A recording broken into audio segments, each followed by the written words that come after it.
My name is Kent with Mopit, and today I am reviewing the Lindhaus LW30 Pro floor scrubber. To be completely open, I should tell you that I purchased this machine about 8 years ago, brand new, for $1,500. I've only used it a couple of times until this review, and so it's in like-new condition. The new version of this machine is called the LW30 EcoForce, and it appears to be identical, though likely they've made some improvements since this model was released.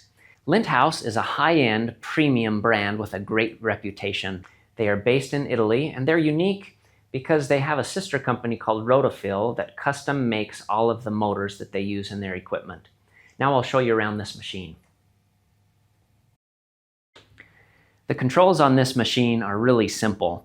In fact, using the whole product is so intuitive because it looks just like an upright vacuum, and it operates like one as well. In the front, you've got your 3 switches. You got your power, your vacuum switch, and then your water. I really like how the water switch is right close to where your thumb is on the handle, so you've got really good, easy control on the water. As we work our way down the front, right here is your water tanks. It's all built into one assembly, and so you've got your fresh water over here that you fill with in that hole. It's small enough you can fit it under most sinks to fill it. The cap is also a measuring cup for the soap, which is nice. And then this side is your dirty water tank. You can empty it through this hole here just by dumping it like that, or you can get more access to the tank by removing this latch and lifting off the whole cap. It does have a float shutoff for the vacuum, which was somewhat effective. Not the best I've seen, but it was pretty good. And then you also have another vacuum filter here. Lindhaus is known for their vacuum filters and for their vacuums in general, but they even have some units that are HEPA certified. This one, it looks like it's an antiseptic treatment to eliminate fungi and dust mites. I don't think it's a true HEPA filter. It's a little bit tricky to get this lined up and snapped back together, but you have to stick the tab in the front first, and then it goes down and just slides in like this. There we go. All right, down here on the front, you've got brush pressure, which is really nice, and it works the same way as it does on their vacuums. I'll show you when we go underneath here in a few minutes the cam that this just spins to increase your brush pressure. And then right here you've got a series of lights. These first 3 are your lithium-ion battery gauge, and then you've got 2 lights here. When it goes red, it means your brush pressure is too much, and you lower it down, and then I believe it goes green. And so that is the front. You've got this cover that we'll take off here in a second. We walk you down the back of the machine. Here you've got another series of lights. These lower ones just tell you when the machine is on, and the upper ones tell you when the vacuum is on. Right here, you've got your battery. It's a lithium-ion battery. It gives you 20 minutes of runtime. That's what they advertise. I actually got 21, which says a lot about the quality of their battery. If after 8 years you're still beating the advertised runtime, that's pretty good. Easy to swap out and charge on an off-board charger. We'll also show you here in a minute. Here is your squeegee hose. They have the most positive, beautiful control to hang on to your hose. This thing just pops right in here, and you've just got a thing that you twist. It's a real positive lock, which is hard to find in the industry. I think one of the reasons they did such a good job on that is they have a series of accessories you can use that'll pull the suction from there. I know they've got an upholstery cleaner, and they've got a window cleaner, and you can also use this as a carpet cleaner as well, certain models of it anyway. Right here you've got your handle. This machine is 25 pounds, so really light and easy to haul around, and really easy to transport. Just transports like an upright vacuum as well. As we work our way down here, this is just kind of another vacuum filter area, and here is a window where you can access the solenoid. Most of their newer versions have a pump as well. This one is all just gravity fed through this solenoid. And then here you've got your release to tilt the machine back. It is plastic, but it seems like it's pretty robust plastic. And then your transport wheels. Now I'll go ahead and show you the mechanicals. All right, before you get into the mechanicals on this machine or tip it on its back, you really need to remove the battery out and also the tanks, especially if there's water in the tanks. One thing about this tank that I've had trouble with ever since we bought it and tested it for the first time is the check valve that keeps the fresh water in has always leaked. So hopefully that's something that's better on the new models. Now I've got some good news and some bad news about the mechanicals of this machine. The good news is that the two maintenance items that you're most frequently working with are very easy to handle. So the squeegee and the brush that I'll show you here in just a second, they're super easy to service. The drawback is, the bad news is your vacuum motor is right down here in this gray part, and it is a bear to get to. Really hard to get to. This easy to take off panel comes off, and your brush motor is back under this gray, and it is a bear to get to as well. And then your belt drive comes under this plastic, and it's a pain to get to. So as far as the two main maintenance items, the brush and the squeegee, it does a great job, but most of the other stuff is really hard to service. So here inside you can see you've got your little really small water lines, and they go into this blue tray, and then I'll show you underneath where the water comes out. But let's go ahead now and I'll show you how to change the squeegee blade. It is really easy. Your first thing is you just pop out, or you just twist these long tabs in here, and then we tip the machine on its back and they pop right out. I'll show you here. So once those tabs are done, all you do is just pull on these and the whole squeegee assembly pops out. Same for the back, like that. They are all plastic, which isn't my favorite. And when you buy replacement ones, they come just like this. And so they've made that really, really easy. And then to put the new ones in, they are spring loaded, which I like. Keep good pressure on the floor. Sometimes it's a little tricky to get the body of them seated. That one went pretty easy. There we go. So that's all there is to changing the squeegee blades. You do have a pretty good sized squeegee hole, and the squeegee hose is 1 inch, which is pretty good for this class of machine. The brush is also really easy and toolless. You've got a little tab here on the side that you squeeze, and then you twist, and then this whole thing pops out. There we go. So there's your idle bearing. Really neat design. They have the bearing go inside the core of the brush to protect it, and then you've got an O-ring around the bearing cup.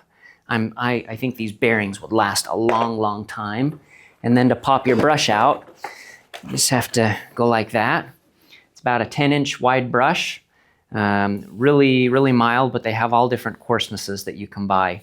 The drive side is plastic. And the bearing again goes on the inside, which is really nice.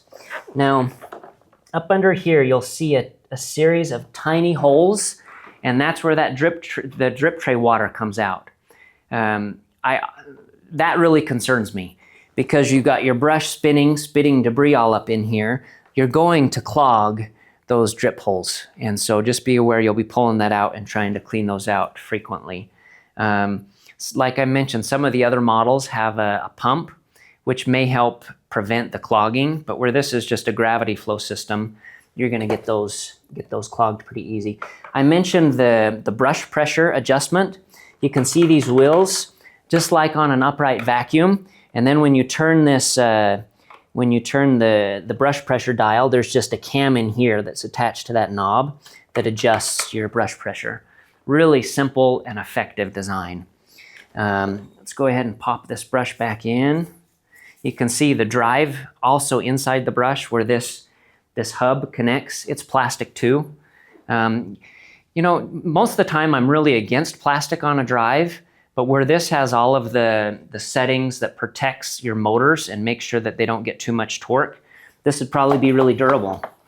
I wouldn't be as worried in this case. First, there we go. All right.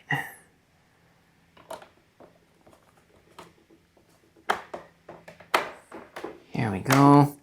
Really simple. All right, let's take this machine for a spin. All right, anybody that can use an upright vacuum can use this machine. It is so easy.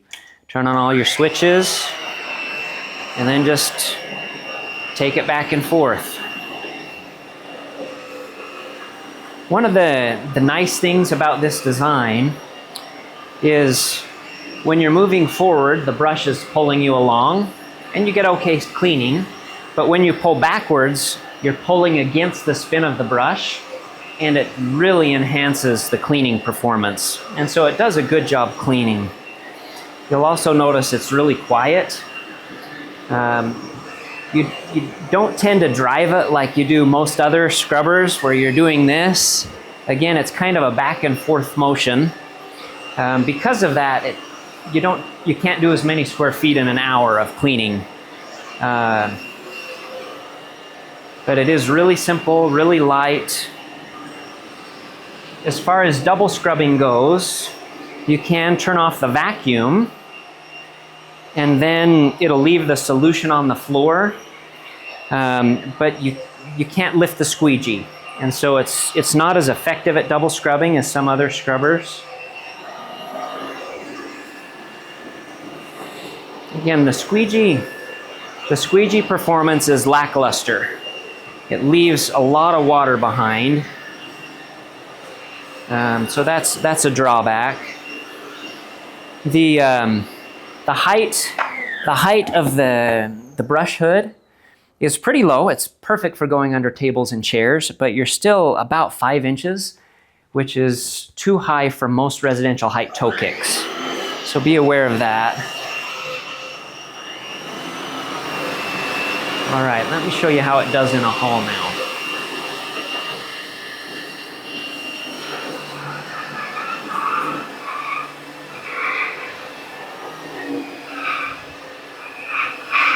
All right, let's go try it in a corner.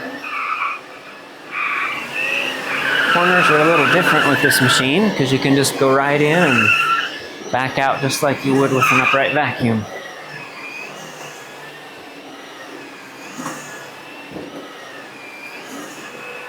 It does have a nice wheel along the edge, so you can really come along the edge nicely.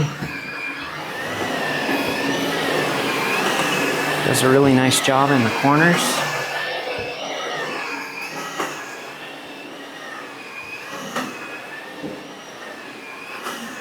All right, let's try it on a puddle. See how it kind of plows the water somewhat? This actually does pretty good, better than I thought. Squeegees, or machines that have a squeegee in the front, tend to plow the water more than ones that only pick up in reverse, but that handled it quite well. One thing to remember about this machine is it doesn't have a way to turn down how much water is going onto the floor. It's always full on or full off. And so that's one reason, again, it's good that they kept that water switch really close to your thumb on the handle. That did a nice job on that puddle.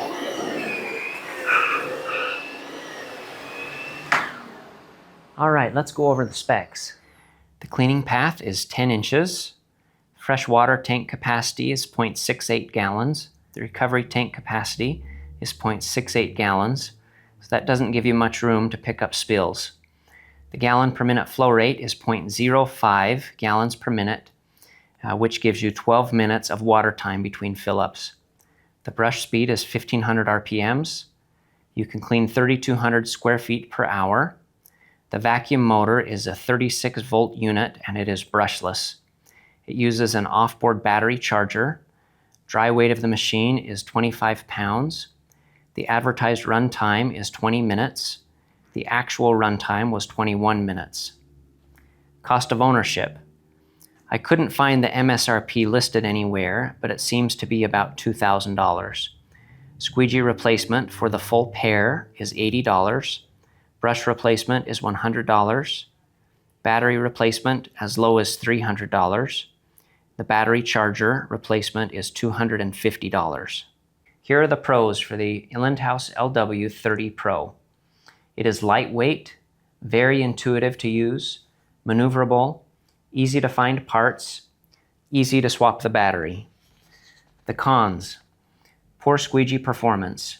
It's too light duty for high traffic commercial environments. Other than the squeegee and brush, this machine is difficult to service. The runtime is only 21 minutes. This marks the end of my review of the Lindhaus LW30 Pro floor scrubber. This machine provides good cleaning performance, poor squeegee performance, and is very intuitive to use. If you're looking for a tool to clean light commercial spaces or residential spaces, this will be a valuable tool. In my opinion, however, it's not heavy duty enough for convenience stores or high traffic quick serve restaurants. If you'd like to see more reviews like this one, please visit our website, scrubberreviews.com, and you can place down in the comments below any other scrubbers that you would like us to review.